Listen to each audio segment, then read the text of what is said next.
हरियाणा की हर अपडेट के लिए बेल आइकन दबाएं और सब्सक्राइब करें STV हरियाणा न्यूज। किया गया, डॉक्टर्स ने परामर्श करके और आपस में विचार किया कि गुड़गांव में वेदांता हॉस्पिटल में ही शिफ्ट किया जाए।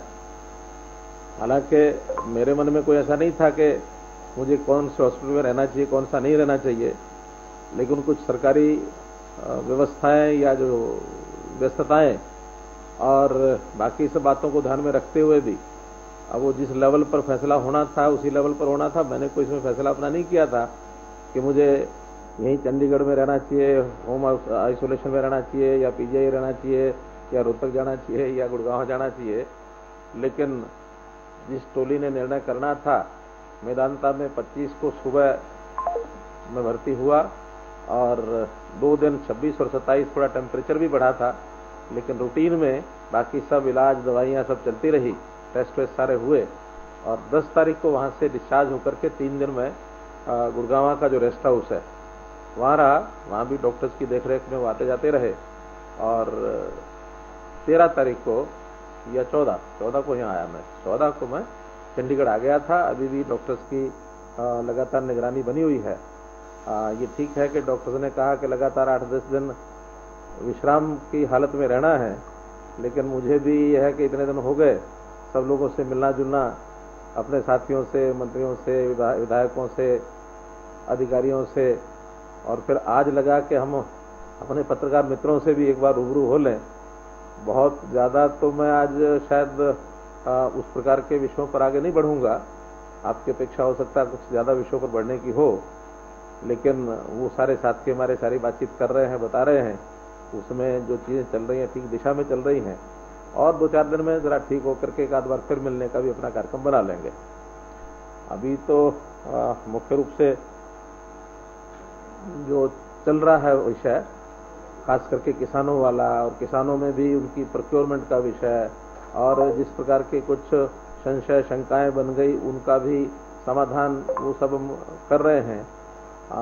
इसमें मुख्य बात एक जो ध्यान करने की वो ये है कि ये जो सारा विषय है ये जुड़ा हुआ तो केंद्र सरकार से है, इसमें प्रदेश सरकार का कोई बहुत बड़ा रोल नहीं है।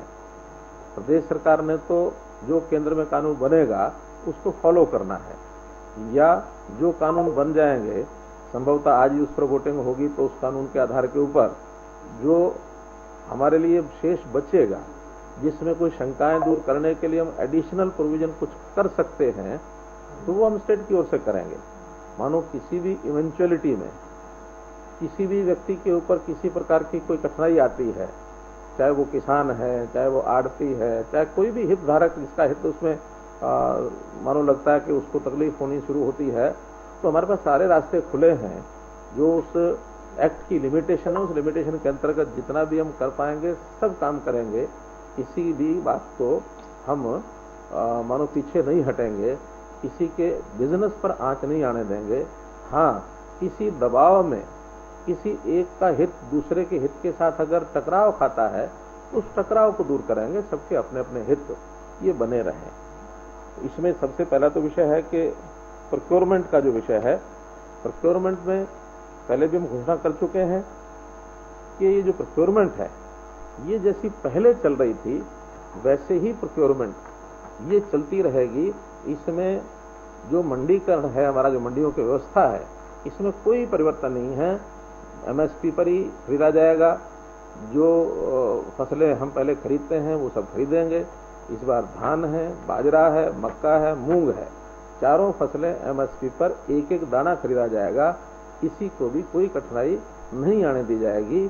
और मैं समझता हूं कि जैसे पहले मंडियों में सुविधा थी खरीदने की, खरीदार भी खरीदता है, बेचने वाला भी आता है, तो कोई प्राइवेट पहले खरीदता नहीं था।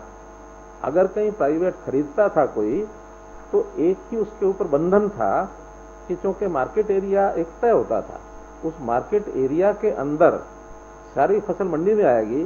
बाहर अगर कोई खरीदेगा बेचेगा तो उसके ऊपर भी मंडी के नियम लागू होते थे, यानी मार्केट फीस है, HRDF है, ये सारी चीजें उससे ली जाती थी। बिना बताए अगर कोई करता था तो उसके चालान भी होते थे। बहुत बड़ी संख्या में नहीं होते थे, लेकिन कहीं कहीं चालान होते थे। अब वो चीजें उनसे मुक्त किया है कि अगर बाहर से कोई खेत में से कोई खरीदेगा, गांव से खरीदेगा, घर से ही खरीदेगा, उसके ऊपर चालान नहीं होगा, उसको कोई मार्केट फीस या HRDF वो नहीं देना पड़ेगा। लेकिन मुझे ये बात समझ में नहीं आती कि MSP से नीचे कैसे खरीदेगा। जब एक तरफ मंडी में MSP पर खरीदने की गारंटी है, तो दूसरी तरफ किसान की या किसान नेता जो शंका पैदा कर रहे हैं, क्योंकि वो किसानों की शंका नहीं है, वो इन सो कॉल्ड किसान नेता हैं जो जिनके पीछे राजनीति काम कर रही है। तो राजनीतिक तौर पर उनको भड़का रहे हैं कि बाहर MSP लागू करो। जब MSP हमारे घर में लागू है, बाहर बेचने का कोई उसको विकल्प है नहीं, वो यहाँ के बेचेगा। हाँ, MSP से ऊपर अगर कोई खरीदेगा और बाहर खरीद लेगा तो उसको सुविधा बेचने को भी है, खरीदने को भी है, उसके ऊपर टैक्स भी नहीं लगेगा। तो इसको बिल्कुल समझने की जरूरत है कि कहीं इसमें MSP मंडी से बाहर का प्रावधान, क्योंकि केंद्र सरकार भी उसको कर नहीं रही है और करने का उपयोग भी नहीं है, क्योंकि विकल्प MSP का खुला हुआ है। तो इस नाते से एक विषय क्लियर करना है। आज हमने एक सब जगह डिप्टी कमिश्नर्स को एक पत्र लिख दिया है, जिसके अंदर साफ ये लिखा है कि Haryana government is committed to farmers welfare and has assured that the government would continue procurement of crops at the minimum support price MSP through the established mandis of Haryana State Agriculture Marketing Board। बिल्कुल हम committed हैं और ये circular सारा हमने भेज दिया है। इसके अंदर हमारा चाहे फूड एंड सप्लाई डिपार्टमेंट है, चाहे स्टेट एजेंसीज हैं जो सब प्रोक्योरमेंट करती हैं, इसमें सारी प्रिपरेशन जो उनको करने के लिए बता दिया है। बल्कि यहाँ तक कि इस बार हमने केंद्र को पत्र लिखा है कि जो प्रोक्योरमेंट का समय है वो 1 अक्टूबर को होता है, लेकिन इस बार हमारी तैयारी है कि हम उसको 25 सितंबर से भी कर सकते हैं, क्योंकि सेंट्रल गवर्नमेंट के बिहाफ पर करना होता है, इसलिए उनकी परमिशन चाहिए। मुझे लगता है अगर हमको परमिशन मिल गई तो हम उसको 25 सितंबर से ही चालू करेंगे, वरना 1 अक्टूबर से तो चालू होना ही है, वो पहले का प्रावधान है। इसलिए किसी भी प्रकार का कोई ढिलाई नहीं बरती जाएगी। हाँ, कोविड-19 के हिसाब से जैसे पिछली बार प्रोक्योरमेंट में हमने परचेज सेंटर्स बढ़ाए थे, व्यवस्थाएं अच्छी की थी, क्योंकि ये भी बहुत जरूरी है। जहाँ प्रोक्योरमेंट जरूरी है वहाँ कोविड-19 के प्रति सावधानी बरतना ये भी बहुत जरूरी है। हमारा वो भी जीवन मरण का प्रश्न है, इसलिए उन सब बातों को ध्यान में रखते हुए नए सेंटर्स, खासकर जो मिलर्स में धान को अगर कोई लेकर के सीधा मिलिंग स्टेशन पर लेकर के आते हैं तो वहाँ आड़ती भी होंगे, हमारी खरीद की व्यवस्था भी होगी। लगभग 150 से 200 इस बार जो मिलिंग स्टेशन या मिल्स हैं, ऐसे मिलर्स के जो प्रेमिसेस हैं वहाँ पर भी ये खरीद की जाएगी, ताकि सोशल डिस्टेंसिंग का इसका उसका ध्यान थोड़ा रखा जा सके और उसको हम डिस्ट्रीब्यूट कर सकें। बीच में ही मैं एक बात इसलिए कह रहा हूँ कि बाद में समय कम न रहे। कोई भी विषय आपके ध्यान में आता है तो आज क्योंकि हम वीडियो कॉन्फ्रेंस के माध्यम से बोल रहे हैं, तो हमने अभी कुछ टेलीफोन नंबर सर्कुलेट कराए हैं। हमारे नीरज जी का है, फिर इनका दिया है, मोहित सोनी का है, ध्रुव का है, ऐसे नंबर सब चले गए ना। तो ऐसे सब नंबर्स पर हम साथ साथ फोन करके कोई प्रश्न तो हम लिखवा सकते हैं, ताकि फिर मेरे पास वो प्रश्न आ जाएंगे तो मैं उसमें से जितने भी संभव होंगे टाइम की मर्यादा के हिसाब से उनके कुछ उत्तर मैं दे पाऊंगा। तो एक विषय तो ये मैंने क्लियर कर दिया कि किसी प्रकार की कोई कठिनाई इसमें नहीं आने वाली है। कुछ इसमें हमारे आड़ती भाइयों के भी कुछ विषय हैं, उन विषयों पर भी मैं जरूर एक चर्चा करना चाहूंगा कि उनकी कुछ, हालांकि कोई नए विषय पहली बार है ऐसा नहीं है कि हर साल पिछले साल के कुछ पेंडिंग इश्यूज वो चलते हैं। कभी दामी का आड़त का विषय है, पेंडिंग हो गया, कभी इंटरेस्ट का विषय होता है वो पेंडिंग हो गया, कभी लस्टर लॉस की बात आती है, तो वो हम सेटल कर रहे हैं सारे। उसमें किसी प्रकार की कोई कठिनाई वो आड़ती को नहीं आने देंगे। हमने जहां तक इनकी जो दामी का विषय है, ये दामी पिछले साल बाजरा और धान कुल मिलाकर के 252 करोड़ रुपए की दामी बनी थी, वो सारी की सारी पिछले साल की तय कर दी गई है। इस साल गेहूं और सरसों इसमें भी 309 करोड़ रुपया तय किया जा चुका है। 56 करोड़ रुपया भी बाकी है। वो क्योंकि हिसाब किताब करने होते हैं, कुछ इंटरेस्ट के भी हिसाब होते हैं, ताकि किसान को जो पेमेंट उन्होंने लेट दिया है, क्योंकि इस बार आड़तियों के माध्यम से किसान को पेमेंट जाना था और 3 दिन के अंदर देना था उन्होंने। तो कई जगह पर हमें ध्यान में आया कि कहीं 15 दिन, कहीं 20 दिन, कहीं 1 महीना किसानों को पेमेंट लेट दी गई है। पहले ये डाटा हमारे पास नहीं होता था, लेकिन इस बार सॉफ्टवेयर में ये डाटा तैयार कर दिया है, एक एक दिन का हिसाब है। तो ऐसा ये जो 46 करोड़ रुपया बचा है, इसमें कुल आड़तियों की तरफ जो ब्याज है, ऐसा अनुमान है 29 करोड़ रुपया, लेकिन जब हिसाब किताब लगेगा तो उसमें ये 10-20 करोड़ रुपए का जो हिसाब होगा वो तुरंत एक एक आड़ती का, एक एक मंडी का शासक क्लियर करते जाएंगे। कुछ इंटरेस्ट का जो विषय होता है, जैसे आड़ती ने किसान को लेट दिया है, ऐसे पिछले साल में हमने एक प्रोविजन किया था कि अगर सरकार आड़ती को पैसा लेट देती है तो हम भी 7 दिन के बाद उनको 12% के इंटरेस्ट के हिसाब से पैसा देंगे, क्योंकि उसका हिसाब किताब आड़तियों ने भी किया नहीं है। उसका जितना डाटा उपलब्ध हमारे पास होगा आड़ती के पास, सरकार के पास, तो उसको आड़ती के हिसाब से उनका इंटरेस्ट, हमारी कमिटमेंट हम देंगे। क्योंकि उन्होंने डिमांड रखी है कि हमारा वो इंटरेस्ट नहीं दिया गया, केवल वो अकाउंटिंग पर्पज के लिए जितना डिले है हुआ है, बाकी उनका हिसाब लगा करके और उसको सबको भी दिया जाएगा। इसमें कहीं कोई कठिनाई नहीं आने दी जाएगी। जहां तक लस्टर लॉस का विषय है, लस्टर लॉस चूंकि प्रति क्विंटल 2019-20 में भी 4 रुपये 60 पैसे ये वैल्यू कट लगाया गया था। एजेंसियां लगाती हैं, क्योंकि लस्टर लॉस में उनके यहाँ एक फार्मूला होता है, वो लस्टर लॉस एजेंसी काटती है, हम किसान आड़ती से काटते हैं, आड़ती किसान से काटता है। लेकिन पिछले वर्ष हमने तय किया था कि भले एजेंसियों से हमको मानो सरकार को देना पड़ेगा, केंद्र सरकार को हम देंगे, लेकिन हम आगे आड़ती से या किसान से नहीं लेंगे।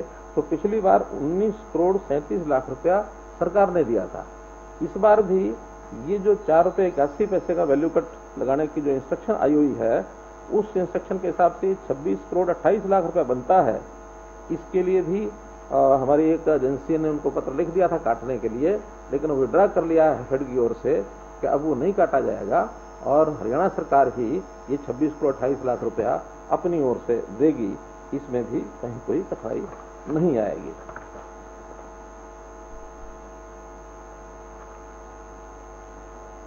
फसलों का जैसे मैंने बताया, मक्का जो है जितना भी है पूरे का पूरा हम और एमएसपी पर ये खरीदेंगे, बाजरा भी खरीदेंगे। एक इसमें थोड़ा सावधानी हम बरतेंगे, क्योंकि अब ये कांग्रेस के लोग पॉलिटिकल इन चीजों को हवा तो देते हैं, लेकिन हमारा इनसे प्रश्न है कि आखिर इनकी सरकार पंजाब में है, इनकी सरकार राजस्थान में है, ये वहां प्रोक्योरमेंट क्यों नहीं करते? ना ये मक्का की करते, ना ये बाजरे की करते।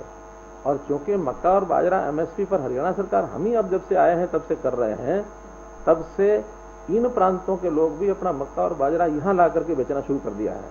हमने इसमें इस बार थोड़ा सा सख्ती बरती है कि हम दूसरे प्रांतों का मक्का या बाजरा ये हमारे यहाँ नहीं बिकने देंगे, क्योंकि उसका जो लॉस है हम भरपाई करते हैं, तो ये हरियाणा के सरकार यानी किसान का अहित है। हरियाणा के किसान का बाजरा या मक्का पूरा खरीदा जाए, ये सुनिश्चित करेंगे। लेकिन बाकी किसी भी प्रांत का हमारे यहाँ के बेचे और वहां से लाभ उठाकर ले जाए, इसको हम नहीं होने देंगे। ये मैं अपने किसान भाइयों को भी, आड़ती भाइयों को भी और इन जनरल पब्लिक को भी आपके माध्यम से बताना चाहता हूं कि हमको हमारे प्रदेश का किसान, हमारे प्रदेश के आड़ती, हमारे प्रदेश के जो हित चिंतक, उन सब की चिंता हमने करनी है। हमने बाकी प्रदेशों की कोई चिंता नहीं करनी है। तो इसलिए बाजरा हो, मक्का हो, ये बाहर से जो लाके कुछ लोगों ने होर्डिंग भी कर ली है बाजरे की खास करके, तो ये इन मंडियों में, साउथ हरियाणा की मंडियों में बिल्कुल ये नहीं होने दिया जाएगा। इसका भी हम लोग ध्यान करेंगे।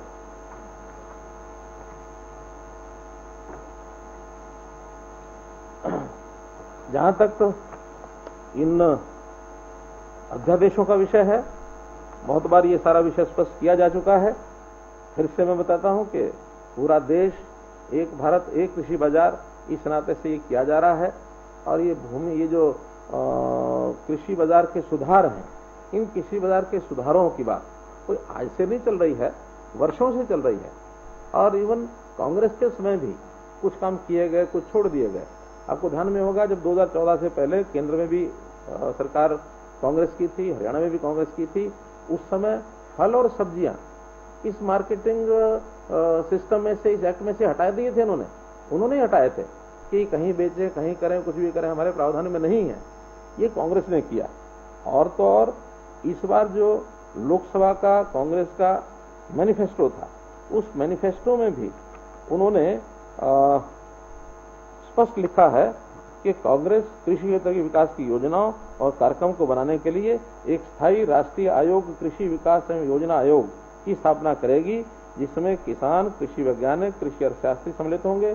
यह आयोग सरकार को सलाह देगा कि कृषि को व्यवहार्य, प्रतिस्पर्धी और फायदेमंद बनाया जा सके, और उसके लिए उन्होंने नीति और कार्यक्रम में जितने बदल करने की बात है उन सब के लिए उन्होंने इसके अंदर सिफारिश की है कि हम इसके अंदर सुधार लेकर के आएंगे। ये इस प्रकार का इनका जो मैनिफेस्टो है, उस मैनिफेस्टो के अंदर हम पढ़ करके देखते हैं तो इस प्रकार से इसमें किया गया है। जहां तक सुधार करने की बात है, हम भी हमेशा सुधार करने के लिए तैयार रहे। कांग्रेस ने लिखा कि कांग्रेस कृषि उपज मंडी समितियों के अधिनियम में संशोधन करेगी, जिससे कृषि उपज के निर्यात और अंतर्राज्यीय व्यापार पर लगे सभी प्रतिबंध समाप्त किए जाएंगे। अब ये कांग्रेस कह रही है, आज जब हम कर रहे हैं, आज विरोध कर रही है। सीधा कारण है कि कांग्रेस के पास अब मुद्दे बचे नहीं हैं। ऐसे ऐसे मुद्दे देश के अंदर अब हल हुए हैं जिसमें जनता को ये लग रहा है कि इस देश को ठीक दिशा देने वाली अगर कोई सरकार है तो भारतीय जनता पार्टी एनडीए की सरकार है। और बिना मुद्दे के जब कोई विषय इनको लगता है कि इसमें से किसी भोले भाले वर्ग को और बहकाया जा सकता है, उसको बहकाने के लिए कुछ भी ये मार्केट में बातें छोड़ते हैं। क्योंकि हमारा किसान देश का, उसको किसी प्रकार से बिना समझाए हुए बहकाना बड़ा आसान है कि भी आपकी मंडी की फसल जो है वो आपकी बिक्री नहीं होगी और आपकी कर्जा यूं चढ़ जाएगा, या आपके जो प्राइवेट लोग हैं वो आपको इस प्रकार से करेंगे। तरह तरह की शंकाएं, यानी न्यूनतम समर्थन मूल्य। अब जब हम कह रहे हैं कि न्यूनतम समर्थन मूल्य हम देंगे तो बाहर के लोग नहीं देंगे तो बेचना नहीं, उससे ज्यादा देंगे तो बेचेंगे। आज बासमती है, बासमती पर कोई एमएसपी नहीं है, बासमती एमएसपी से ऊपर बिकती है, हमेशा बाहर ही बिकती है ज्यादातर। अभी तक ये था कि मंडी के अंदर बिकेगी, बाहर बेचेंगे तो उसको चालान किया जाएगा। अब वो भी छूट हो गई कि बाहर बेचो, जहां मर्जी बेचो, 3000 में बेचो, 2500 में बेचो। 2 साल पहले जब धान की किस्म जो कौन सी थी जो एमएसपी से भी नीचे आ गई थी, 1509। हालांकि 1509 के लिए एमएसपी तय नहीं है, क्योंकि 1509 हमेशा ज्यादा रेट पर बिकती है। लेकिन कारण ऐसा हुआ कि वो एमएसपी से जो नीचे बिकने लगा तो हमने योजना बनाई, हमने घोषणा की कि नहीं, अब 1509 भी जो है एमएसपी से नीचे नहीं बिकने देंगे। तो हमने एमएसपी पर खरीदी। ये अलग बात है कि 2 महीने बाद उसी का रेट फिर ज्यादा से बढ़ गया, फिर और तेज हो गया था। तो हम एमएसपी से नीचे कोई भी किस्म ये नहीं जाने देंगे, चाहे वो नोटिफिकेशन में है चाहे नहीं है। तो इस प्रकार से कांग्रेस की जो दोगली नीतियां हैं, इस नीति से सावधान होने के लिए और मैं आग्रह करता हूं। ये पढ़ने वाला है, आप लोग भी अगर पढ़ेंगे तो कांग्रेस का कृषि के ऊपर मैनिफेस्टो। एक बात जो उन्होंने कही कि किसानों की बिक्री के लिए जो प्राइवेट मंडियों में विवाद हो सकते हैं, इनके हल करने के लिए अभी हमने एक गवर्नमेंट का एक सिस्टम बनाया है। तो एक बात उठाई है कि इसके लिए कुछ सुनिश्चित और तरीका अपनाया जाए। अगर केंद्र सरकार इसमें बनाती है कोई प्रावधान तो बहुत अच्छा है, नहीं बनाती है तो हरियाणा सरकार में इन सब विवादों के कारण से किसान का हित पहले चाहिए। किसान को इस प्रकार के विवाद को निपटाने के लिए अलग से हम जिलानुसार कृषि अदालतें ये बनाएंगे, और कृषि अदालतें बनाने के बाद उसमें योग्य व्यक्तियों को उसमें डिप्यूट किया जाएगा, ताकि किसी प्रकार का जो विवाद है उस विवाद को योग्य समय में जल्दी निपटाया जाए। तो हम किसान के लिए हित में ये भी करेंगे। जहां तक कॉन्ट्रैक्ट फार्मिंग का विषय है, कॉन्ट्रैक्ट फार्मिंग में निश्चित रूप से एमएसपी के नीचे कोई कॉन्ट्रैक्ट नहीं होगा। जो कॉन्ट्रैक्ट होगा फसल का वो एमएसपी से ऊपर होगा तभी करेंगे, अन्यथा किसान को भी मना करेंगे कि आपको कॉन्ट्रैक्ट करने की आवश्यकता नहीं है, क्योंकि अपनी फसल को, फसल के मालिक किसान है, किसान मालिक है तो मंडी में ला करके एमएसपी पर बेचेगा। और जहां जहां अभी तक भी कॉन्ट्रैक्ट फार्मिंग हुई है, किसी प्रकार के विवाद नहीं है। आज भी हरियाणा में कुछ जिलों के अंदर 333 कॉन्ट्रैक्ट ऐसे फार्मिंग हो रही है, जिसके अंदर सिरसा में 1100 एकड़, फतेहाबाद में 350 एकड़, भिवानी में 900 एकड़, गुरुग्राम में 321 एकड़। इतनी जमीन पर अभी भी कॉन्ट्रैक्ट फार्मिंग होती है। कॉन्ट्रैक्ट फार्मिंग के 2 हिस्से हैं। एक, बिजाई करने से पहले पूरे का पूरा जो उसका लॉस है, जो रिस्क है, जो खामियाजा है, वो सब कॉन्ट्रैक्ट करने वाले व्यक्ति का होगा। बुआई करवाना और फिर उसकी संभाल करना किसान का काम है। कल को कोई नुकसान भी होता है वो भी खरीदार का, फसल भी खरीदार की, रेट उसने जो तय कर दिया वो किसान को मिलेगा। एक कॉन्ट्रैक्ट फार्मिंग ऐसी है कि रेट जो है वो जब फसल पैदा हो जाएगी, फसल पैदा होने के बाद फसल का जो मालिक है वो किसान है, उस समय उसका जो रिस्क है वो किसान का है, लेकिन रेट उसका बाद में मिलेगा जब फसल पैदा होगी उस समय की फार्मिंग। अब उस समय पूरे खेत में खड़े खड़े कितनी फसल को फार्मिंग के माध्यम से कॉन्ट्रैक्ट करके ले जा सकता है, ये सब उसके ऊपर निर्भर करता है। तो पूरी छूट दी गई है और छूट में किसान हमारे यहाँ का जागरूक है और किसी प्रकार की कोई प्रशिक्षण ट्रेनिंग की बात आएगी तो वो हम देंगे। किसान का जो अहित है वो नहीं होने देंगे, लेकिन एक कॉम्पिटिटिव बाजार के अंदर आकर के कीमत अच्छी मिले, बाजार में गुणवत्ता चीजों की बढ़े, एक्सपोर्ट इंपोर्ट के अंदर सहूलत हो, तो इसमें किसान, आड़ती, व्यापारी सब मिल करके और इस चीज को आगे बढ़ाएंगे। सरकार की ओर से पूरा इसमें सहयोग किया जाएगा।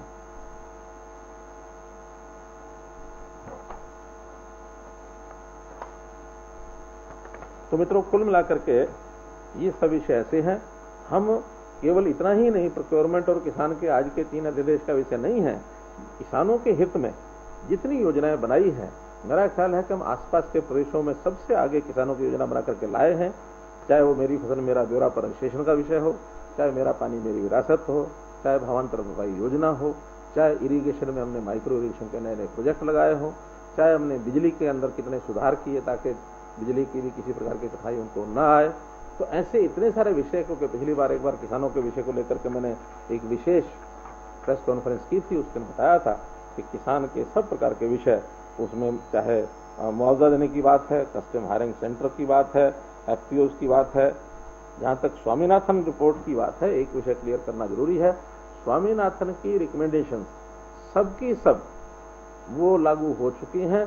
सिर्फ एक बिंदु जो कि स्वामीनाथन ने कहा, जो नीति निर्धारक किसी प्रकार से उसको ठीक नहीं मानते हैं, वो है C2 फार्मूला, जो एमएसपी को तय करने का, अर्थात जमीन की कीमत के आधार के ऊपर एमएसपी तय करना।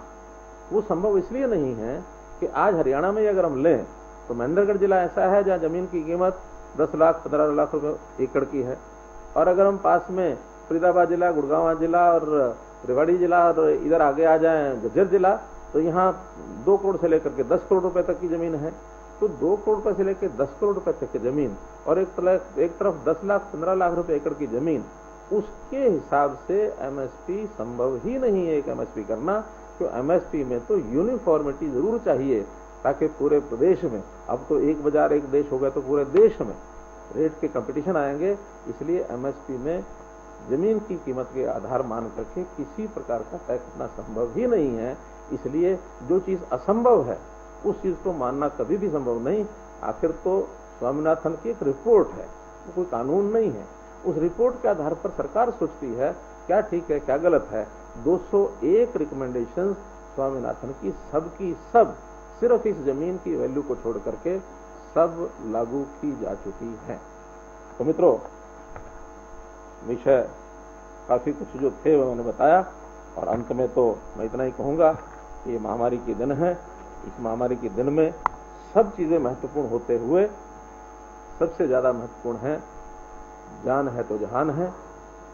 बाद में दूसरा जो वाक्य बोला प्रधानमंत्री जी ने कि जान भी चाहिए जहान भी चाहिए, दोनों चीजें चाहिए। तो इसलिए पहले वाक्य के अंतर्गत तो लॉकडाउन हुआ था और दूसरे वाक्य के अंतर्गत अनलॉक हुआ। तो अब अनलॉक के फेज हमारे चल रहे हैं।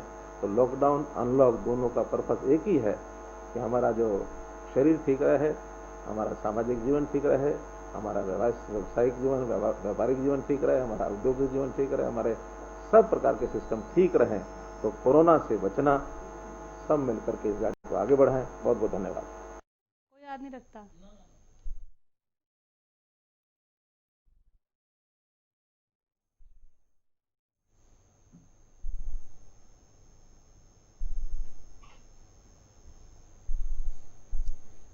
सीएम मनोहर लाल की डिजिटल प्रेस कॉन्फ्रेंस अभी आप देख रहे थे। 10 सितंबर को मेदांता से मिली छुट्टी। सीएम ने आज क्या कुछ बड़ी बातें कही हैं वो पहुंचा रहे ग्राफिक्स के जरिए। किसानों की अध्यादेश केंद्र सरकार के अधीन, ये कहा है मुख्यमंत्री मनोहर लाल ने। किसानों को कोई परेशानी नहीं होने देंगे, ये भरोसा भी दिया है सीएम मनोहर लाल ने।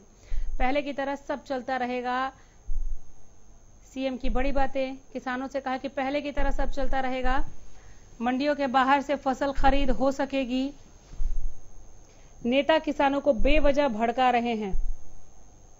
सीएम ने कहा कि किसानों की हर समस्या का समाधान किया जाएगा। नेता किसानों को बेवजह भड़का रहे हैं। राज्य सरकार केंद्र के कानून को मानेगी। एमएसपी पर ही फसल खरीदी जाएगी, ये भी स्पष्ट बता दिया मुख्यमंत्री मनोहर लाल ने कि एमएसपी पर एक एक दाने की खरीद होगी। बाहरी राज्यों से फसल खरीद नहीं होगी। सीएम ने कहा कि एमएसपी पर एक एक दाना खरीदा जाएगा, बाहरी राज्यों से फसल खरीद नहीं होगी। हम हमेशा सुधार के लिए तैयार हैं। सीएम की बड़ी बातें ग्राफिक्स के जरिए। सीएम ने कांग्रेस को लेकर कहा कि कांग्रेस ने कुछ नहीं किया, हम कर रहे हैं तो कांग्रेस को तकलीफ क्यों। कटाक्ष कांग्रेस पर सीएम मनोहर लाल की तरफ से। सीएम ने कहा कि हमारी सरकार ने कई बड़े मुद्दों को सुलझाया। सीएम ने आगे कहा कि कांग्रेस की दोगली नीति से सावधान रहने की जरूरत है। इस वक्त 25 सितंबर से खरीद शुरू हो सकती है। सीएम ने कहा कि केंद्र को पत्र लिखकर अनुमति मांगी है, अनुमति नहीं मिली तो 1 अक्टूबर से खरीद होगी। 25 सितंबर से खरीद शुरू हो सकती है फसल की। अगर अनुमति नहीं मिली केंद्र से तो 1 अक्टूबर से खरीद शुरू होगी। 10 सितंबर का जिक्र किया। उन्होंने कहा कि किसानों के अध्यादेश केंद्र सरकार के अधीन हैं। सीएम की बड़ी बातें एक बार फिर ग्राफिक्स के जरिए आप तक पहुंचा रहे हैं। किसानों को कोई परेशानी नहीं होने देंगे। सीएम ने कहा कि पहले की तरह ही सब चलता रहेगा। भरोसे में लिया, किसानों को भरोसा दिया कि पहले की तरह सब चलता रहेगा। मंडियों के बाहर से फसल खरीद हो सकेगी। नेता किसानों को बेवजह भड़का रहे हैं। किसानों की हर समस्या का समाधान किया जाएगा। राज्य सरकार केंद्र के कानून को मानेगी, ये कहा सीएम ने। सीएम ने कहा कि एमएसपी पर ही फसल खरीदी जाएगी। एमएसपी को लेकर किसानों में जो नाराजगी थी, जो कंफ्यूजन था, उसे क्लियर करते हुए सीएम ने कहा कि एमएसपी पर एक एक दाने की खरीद होगी। बाहरी राज्यों से फसल खरीद नहीं होगी, ये स्पष्ट बता दिया सीएम मनोहर लाल ने। सीएम ने कहा कि हम हमेशा सुधार करने के लिए तैयार हैं। मुख्यमंत्री मनोहर लाल आगे बोले कि कांग्रेस ने कुछ भी नहीं किया। कांग्रेस पर कटाक्ष करते हुए सीएम ने कहा कि हम कर रहे हैं तो कांग्रेस को तकलीफ क्यों। कांग्रेस ने कुछ नहीं किया, हम कर रहे हैं तो कांग्रेस को तकलीफ क्यों।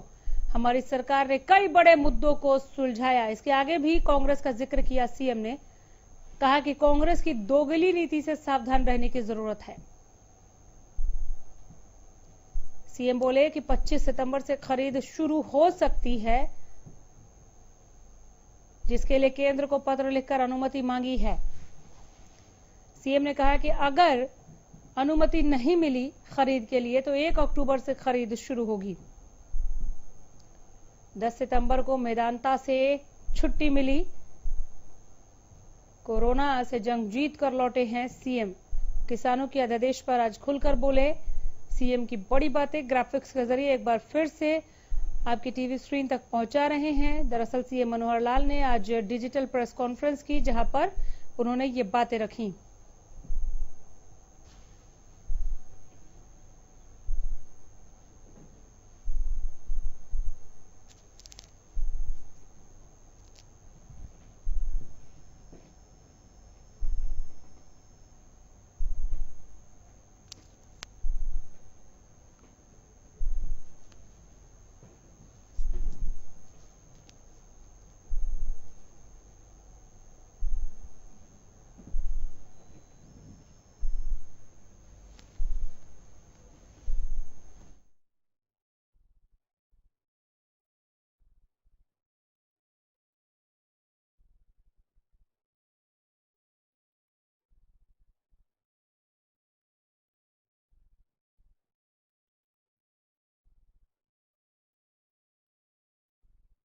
ये ठीक है कि शायद कांग्रेस इसमें न कूदती तो इस प्रकार के गंभीर बातें न होती, लेकिन जैसे ही थोड़ा गंभीर हुआ तो हमारे लोगों ने जनता में जाकर, किसानों में जाकर अपनी बातचीत करनी शुरू की।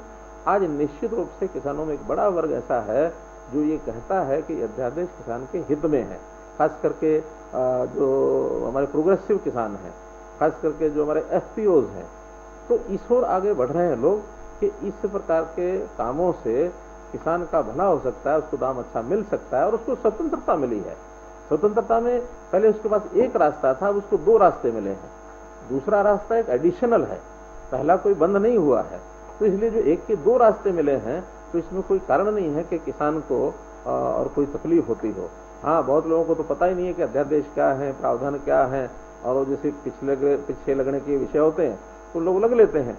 आज जब ये एक 10 तारीख का कब था ये उनका जो आंदोलन 10 तारीख का था, तो 10 तारीख का तो लोगों को पता नहीं था, लेकिन उसके बाद जो रिस्पांस आगे उनको मिलना चाहिए था, कहीं कोई मिलने ना धरने न प्रदर्शन में, बल्कि बहुत लोग दूसरे प्रकार के भी आए हैं जो हमारे पास संदेश भेज रहे हैं कि इन अध्यादेशों को लागू कराया जाए। अब ये समय के हिसाब से सारी चीजें क्लियर होंगी, इसमें कहीं कोई कठिनाई नहीं आएगी।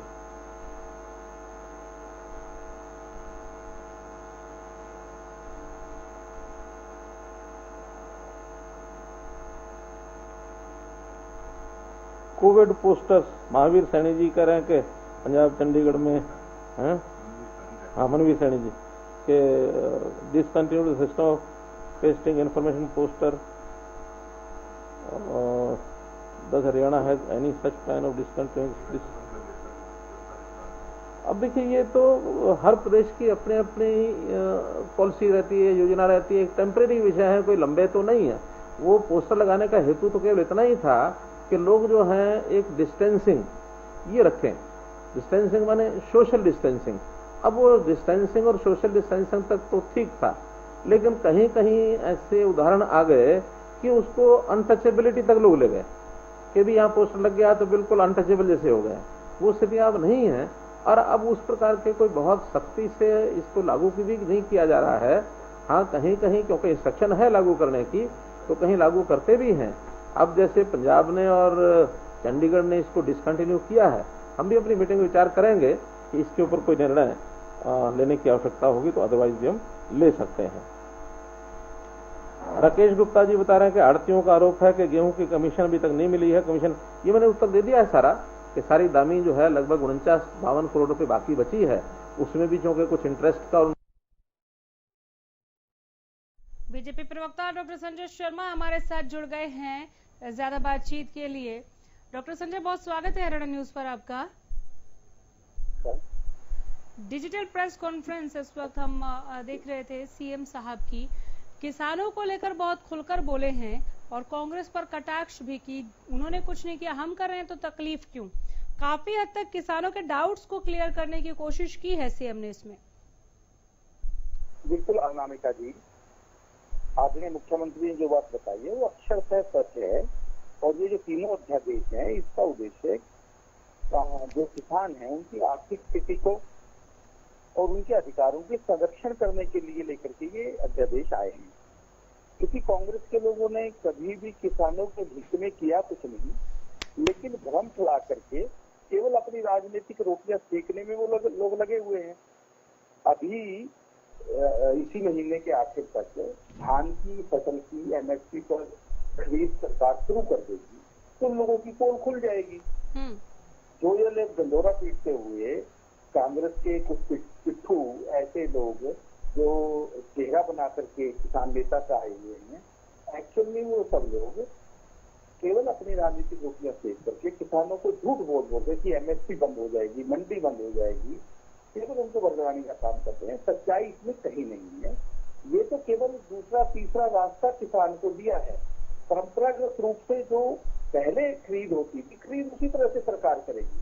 केवल उन कुछ किसानों को जो अपनी फसल को एफपीओ के माध्यम से या कुछ और तरीके के माध्यम से बेचना चाहते हैं, ये उनकी बिलिंग पे है। बहुत से प्रोग्रेसिव किसान ऐसे हैं, वो कोई धान और गेहूं के लिए नहीं है, ये बाकी सब फसलों के लिए भी है।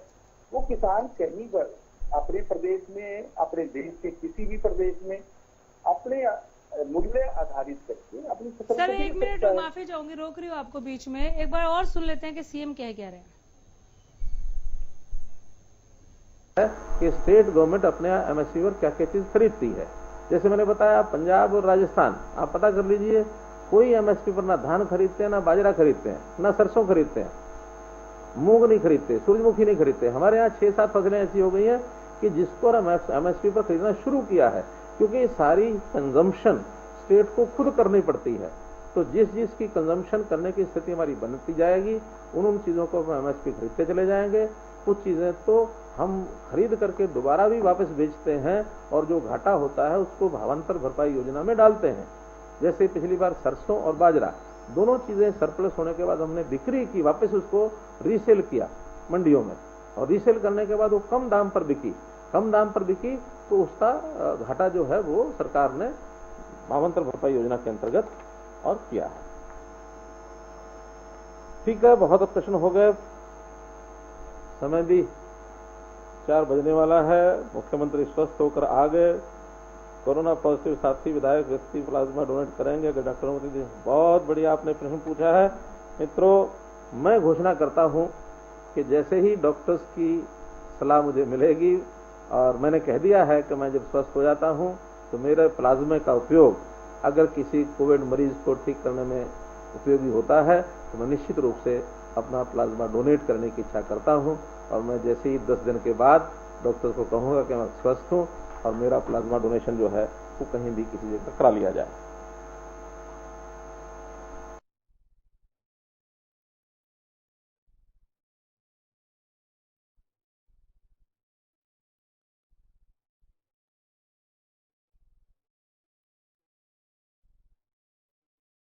To make farmers aware about the benefit